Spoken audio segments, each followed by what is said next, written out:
asalaamaaleykum ñu ngi leen di nuyu di leen ziar di leen bëggee bu baax a baax ravi de vous retrouver encore une fois sur votre chaîne A2S Pro avec un immense plaisir continuez leen di abonné ngeen bës cloche notification bi su ko defee bépp vidéo bu ñu dugal ngeen mën ko am à temps réel bu leen fàtte di like vidéo bi maanaam di bës ci pouce bi su ko defee vidéo bi mën a sori ku nekk man ci jot waaye tamit bu leen fàtte di partager di commenter dina ci am solo lool. Comme on a l'habitude de le faire di wax sur ce qui concerne l'actualité sénégalaise tey dañuy wax ci ki nga xam ne mooy Abdou Karim Gueye Xurum Xaq moom mi nga xam ne kenn xamul lu mu bëgg waaw xam nga yàlla dafa wax ci alxuraan mu ne muzabzabiina bayna zalik laa ilaaha illa wa laa ilaaha illa mooy ñi nga xamante ni xeetu naa fekk lañ yoo xam ne kenn xamul fan lañ faruñ fii te faruñ fële. dafa am patriote yoo xam ne nag des fois du ma ànd ak ñoom ci benn gis-gis boo xam ne am nañ ko mooy képp koo xam ne da nga génn di attaquer le président Ousmane Sonko ñu lay tontu ñuy commenter naan la non bu leen tontu di leen may buzz mais am na buzz yoo xamante ni baaxul mais buzz yooyu poison la ci ñoom maa ngi dégg Oustaz Mohamed Lamine Dramé nee na buzz yooyu mooy buzzu kaña. keroog mook Bécaye ci Sunugal 24 seen émission yu am solo yooyu ñuy def foofu noonu nee na bëzu kaña mooy kaña bu génnee di nga dégg ñëpp naan kaña gaa ngi xam nga day siiw day am buzz mais kaña gaa ngi day ànd ak ut ay yet ñi ut ay kuur ñi ut ay xeer pour ray ko. gis ngeen président Ousmane Sonko jamono ji képp ku koy attaqué ci Sénégal tu te fais des ennemis mais ku ko mën a critiquer mën nga ko critiquer teg ko ci objectivité maanaam ci xam-xam indi ay argument mais su fekkee da nga génne di acharné wu ci kawam parce que ni ko yàlla def moo la neexul yow tu te fais des ennemis parce que ki ñëpp bëgg soo ko bañee yow da ngay bëri ay noon te président Ousmane Sonko li ëpp ci Sénégalais yi dañ kaa bëgg. donc su fekkee nag da nga génn di ko attaquer te tegoo ko ci yoon ñu ne dañ lay may buzz bu ñu la tontoo mais buzz boobu noonu mooy comme lu oustaz Mohamed Lamine Dramé wax rek buzzu kaña la du la jëriñ dara daf lay ridiculiser yokk sa ay noon kon amul benn njëriñ kon dee leen ñi bàyyi ñuy tontu ces énergumènes yi nga xam ne tekkiwuñ dara des vauriens des jaloux des aigris il faut ñu leen di tontu parce que nag seytaane waxul dëgg waaye yàq na xel ñun du ñu toog nag bàyyee leen terrain bi ñu dem ci presse en ligne bi di saaga di xaste di wax ju ñaaw di attaquer président Ousmane Sonko loolu duñ ko nangu kooku dafa fort ci ñun dafa rëy ci ñun kooku c'est le guide de la révolution kooku dañ ko amel respect kooku dafa tax Sénégal ñu libéré wu ci mbuumu njaam gi ñu Macky Sall bëggoon a takk daf ñu ay esclave kooku ku ko mënta respecté lillahi wa rasuli toogal nga màndu ci ay mbiram képp ku mën a critiquer nag comme ni ma ko waxee sànq critiques yi na nekk ay critiques yu objectif na jaar ci yoon mais xam nga lan lañ dul nangu ay attaque personnelle pour lan képp ku ko fi attaqué dañuy génn tontu la am na ñoo xam ne nag du ñu leen tontu mais am na ñoo xam ne dañ leen war a tontu parce que am nañ benn influence bu ndaw ci nit ñi mën nañoo influencer ay nit mais Bougane Gueye Dany télé la yore ak rajo ak journal télé bi dafa dem foru ji ay vaurien ci mbedd mi ay dof ñëw indi leen ci plateau télévisé bi ñu ne ay chroniqueur lañ te lu ñuy def c'est pas de la chronique loolu c'est de l'acharnement envers une personne qui s'appelle Ousmane Sonko mais loolu est-ce que loolu télévision la mais loolu ça ne rime pas avec le professionnalisme loolu jaaduwul yore sa support médiatique contre nit di ko utiliser di ko xeexee mais loolu ñun waruñ ko sax nangu waa Sénégal waruñoo nangu loolu parce que loolu dafa yomb trop rajo ak télévision ak journal ku ko ubbi pour informer nit ñi la booy critiquer nag nga critiquer teg ko ci yoon mais pas nga ubbi sa support médiatique rajo télé sa journal ba pare nekk un homme politique di ko politiquer di jël benn nit boo xam ne joxe ak moom dara singali ko di dal ci kawam suba ngoon bu dégg bëccëg mais loolu dafa yomb trop c'est trop facile. gis nga Karim Gueye ak ñoom Bougane Gueye Dany ay ñoom Thierno Bocoum et les sonkophobes nga xam ne ñoom ce qu'ils font c'est pas de l'opposition quoi. ñoom lu ñuy def acharnement la maanaam gis benn nit yàlla may ko nga iñaanee ko di acharné wu ci kawam. beneen bi mooy ñàkk respecté sénégalais yi ak ñàkk nangu ndogalu yàlla. ñàkk respecté sénégalais yi mooy sénégalais yi def seen choix yàggul dara même pas 3 mois ci ndigalu président Ousmane Sonko ne tànn na le président Bassirou Diomaye Faye comme candidat pour ñu votel ko sénégalais yi déggal ko defal ko li mu bëgg parce que moom lañ bëggoon a fal Macky Sall taxaw ànd ak ay magistrats am ak ay comploteurs am ne loolu du fi amee ba loolu sotti moom mu def ay stratégie ba dugal président Bassirou Diomaye Faye ba yàlla def ko 5e président mu gagné au premier tour nekk une grande première au Sénégal te loolu bu amee ginnaaw yàlla peuple bi la président Ousmane Sonko ñaan loolu peuple bi defal ko ko.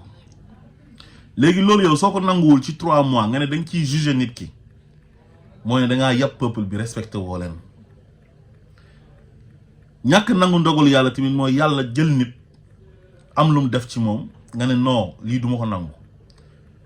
te yàlla wax ci alxuraan ne unzur kayfa faddalna ba'dahum ala ba'd wala al axiratu akbaru darajatin wa akbaru tafdila mu ne xoolal ni ma gënalee nit ñi ci àdduna bi fii nii alaxira tamit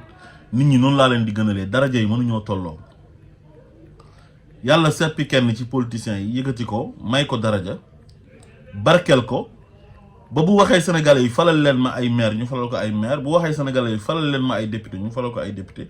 mu ñëw ba def loo xamante ni kenn mësu kaa def Sénégal mooy falal leen ma président ñu falal ko président.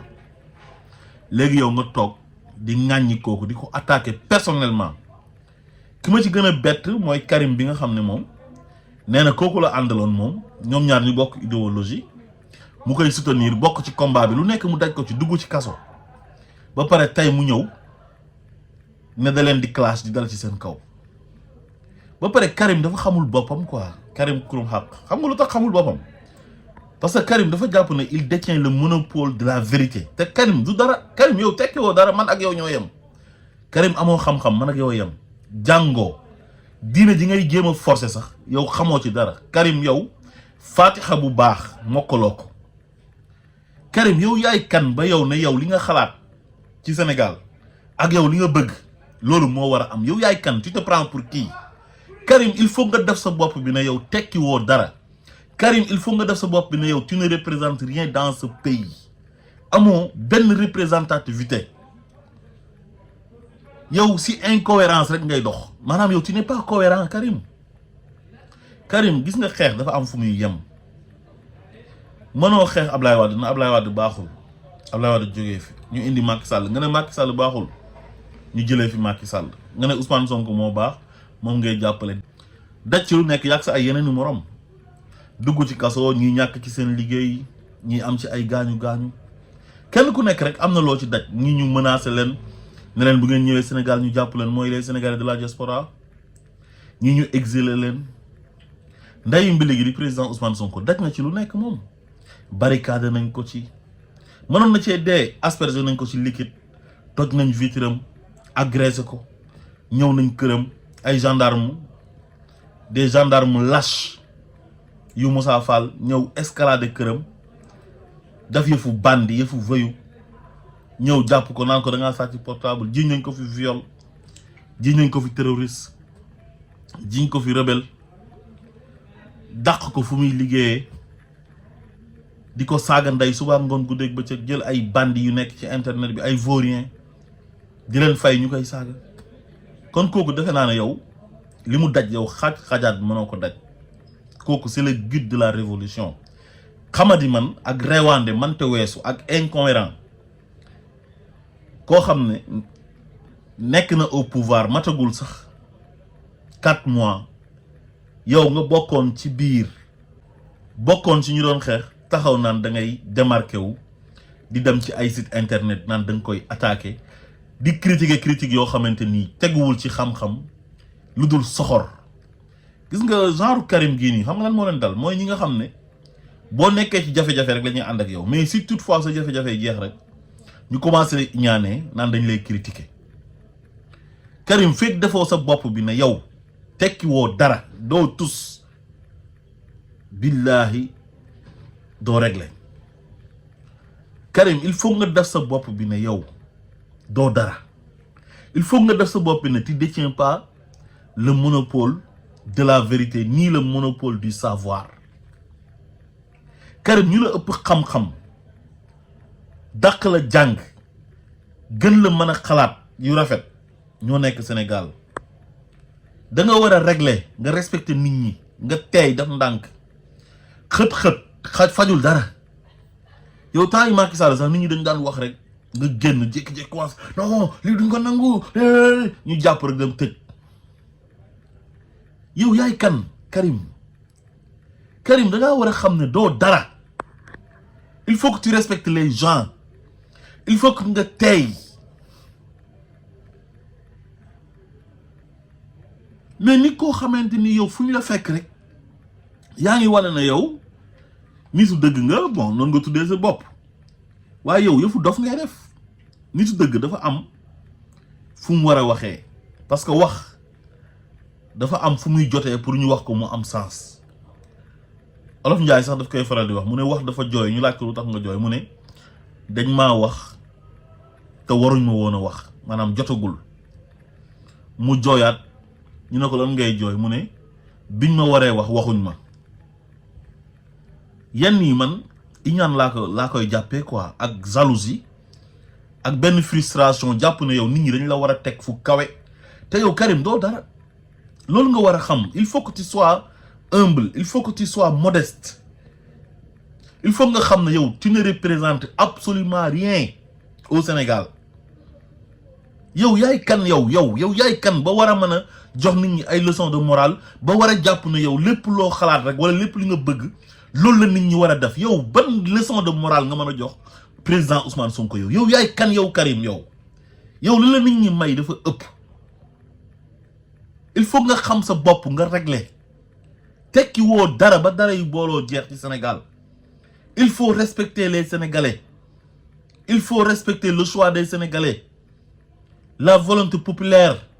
la volonté divine Ousmane Sonko yow lu muy def du yow yaa ko koy wax yow parce que du sa morom ci benn côté du sa morom ci âge du sa morom ci xam-xam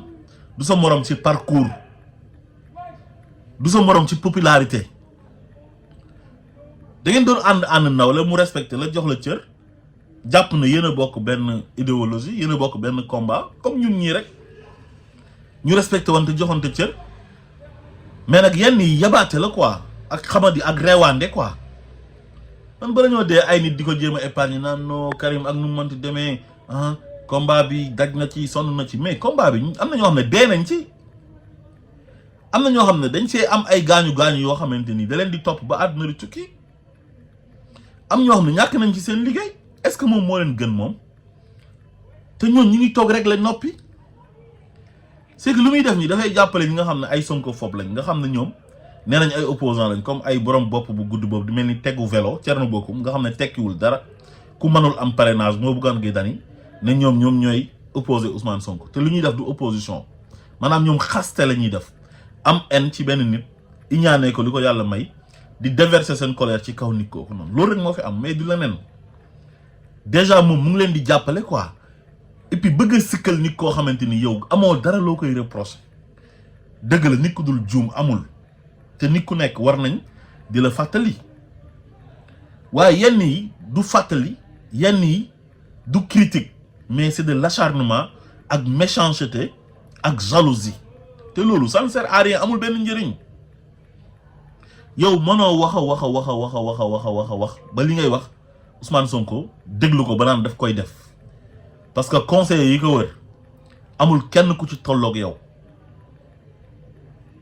yow mënoo toog wax xam-xam yow Karim loo xam ne nit da ciy jàngee dara yow sa wax yëpp ay xët-xët la déjà yow li ngay wax sax kenn du ko dégg parce que ay yëfu dof ngay def xulli ay bët yow seer nga maanaam dafa am ñoo xam ne de nature ay seer lañ te yow ci seer yi nga bokk xam nga kaw-kaw nit ñi dañ naan ay ñu dëkk ci àll ba ñoom ñooy kaw-kaw mais léeg-léeg nga gis ku juddoo town yaroo fa gars yi jàpp ne kii Boy Town la nandite la fekk kaw-kaw la seer la esprit kaw-kaw la amee kaw-kaw du ci dëkkuwaay mais ci esprit la mais Karim seer la seer naturellement Karim seer la man bi ñuy toll ci digg combat bi digg révolution bi nga xam ne accédé guñu woon au pouvoir sax man masumaa déglu man ay live Karim parce que man nu ma see jàng dara Karim ban idée bu am solo la mas a joxe ban stratégie bu am solo la mas a teg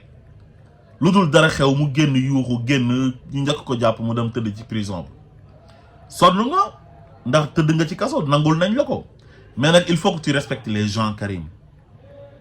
ëppoo fi kenn fulla ëppoo fi kenn fayda gënoo fee xamadi kenn gënoo fee réew kenn il faut que tu respectes les gens li nga nekkee ku la ko waxul da laa ragal mooy reewaande rek moo la jàpp dara jàpp la lu dul reewaande ak jalousie di ànd ak nit mu nekk ci jafe-jafe yàlla teggi jafe-jafe yi mu accéder au pouvoir nga jàpp ne yow daf laa war a jël yëkkati la ba ca kaw yow yaay kan yow wala di la consulter yow yaay kan Karim ñaata cadre ñoo nekk Pastef ñaata cadre ñoo bokkoon ci coalition bi te ñu ngi toog régler jox nit ñi cër discipline dafa baax ci nit sa frère de combat Cheikh Omar Diagne boroom xam-xam la place ba mu nekk daf ko mérité foofu lañ ko war a teg Dame Mbodj boroom xam-xam la place ba mu nekk daf ko mérité fa lañ ko teg tey yow mënoon nga toog nga tey nga accompagner ñi nga xam ne ñoom ñoo fi nekk bu élection législative yi jotee boo mënee dugg ci liste yi ak sa mouvement nitu dëgg nga dugg fa jéem a nekk député li ngay kaasal Sénégalais yi nga dem assemblée nationale di ko fa kaas boo demee kenn waxu la nga tàgg fa Ousmane Sonko wala Bassirou Diomaye Faye bu ñu jëlee benn projet de loi sax bëgg ko jàllale soo si àndul taxawal ne ànduma ci donte yéen a ànd yéen a bokk benn groupe parlementaire wala ngeen bokk coalition wala dara loolu da nga koy gis partout dans les plus grandes démocraties mais nag taxaw di juger nit ñi ci ay ñetti weer di attaquer waate te critiques yi du critiques yu objectif tegoo ko fenn loolu dañ ne jaaduwul teguwul ci yoon nit boo demee bay critiquer da ngay critiquer ay critiques yu objectif te nit waroo nekk nit koo xamante ni da ngay dogmatique il faut pas être dogmatique dans la vie jàpp ne man lépp lu ma xalaat dëgg la yu ma ne la ñu la dàq jàng ëpp la xam-xam ci côté yëpp dañuy xalaat sax sa seen xalaat nit ñi duñ ko rafetlu du jaar yoon waxuma la koo xamante ni yow ëppoo fi kenn xam-xam ëppoo fi kenn jaar-jaar xamoo lu nit ñi xamul nga jàpp ne yow tu détiens le monopole de la vérité mais da ngay nax sa bopp régleel nga respecté nit ñi Abdou Karim Gueye yow la ñuy waxal voilà salaamaaleykum wa rahmatullah